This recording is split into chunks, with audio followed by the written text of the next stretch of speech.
It was a terrible tragedy, one that is rarely heard of on Guam, but it happened Tuesday night at the heart of Tumon, Guam's upscale tourist district. 21-year-old Chad Ryan DeSoto is accused of driving his car from the Globe nightclub through the sidewalk of the Plaza Shopping Center, striking pedestrians before slamming his car into the ABC store at the Outrigger Hotel, finally jumping out in rage and violently stabbing innocent bystanders with a knife. Why did Chad DeSoto do this? What state of mind was he in that drove him to such madness? Was it drugs? Two PNC sources have said that DeSoto was using a synthetic drug called Spice, which is known to have similar effects to marijuana. But because it's chemically altered, the drug's potency could range from mild to severe. But it's still not clear if he was high on Spice at the time of the attacks.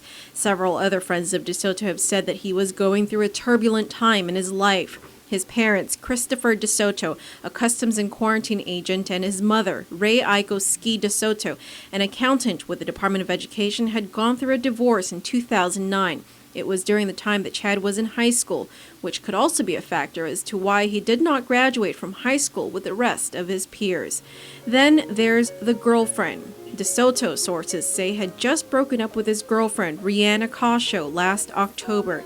She has moved to the U.S. mainland, but we found a YouTube video of Cascio dedicating an original song she wrote to DeSoto with an apology message at the end. This was posted in November 2012.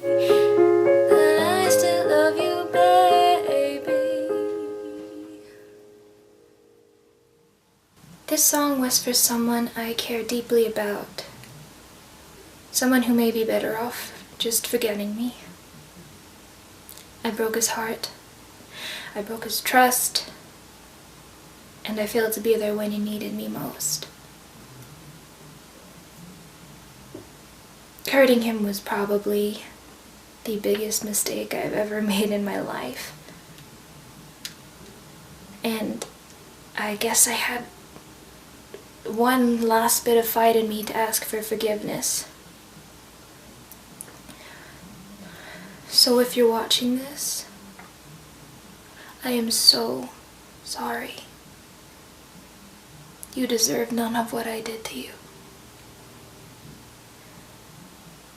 You've loved and supported me for well over a year, and I failed to do the same for you.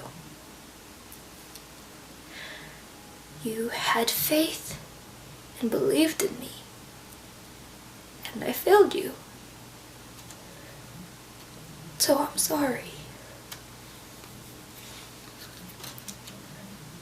I still do care about you deeply.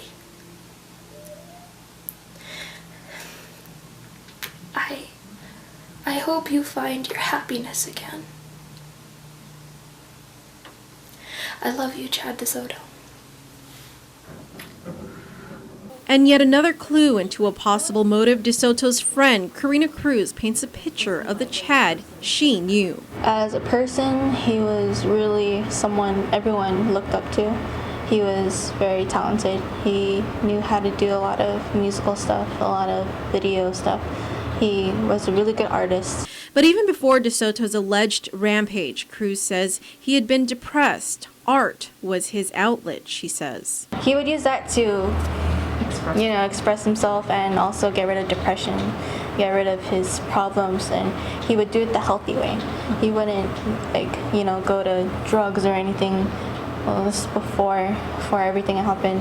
And even the last time Cruz saw DeSoto, about a week before Tuesday's tragic events, she says he seemed troubled and was getting rid of his personal belongings. He called me up and said, I'm having a mini fundraiser, and he brings someone I know and trust to, because he's giving away his stuff, but I thought he was just selling it. And I went there, and then he said that, I cannot because my mom is, we're having a serious talk. So I'm like, okay.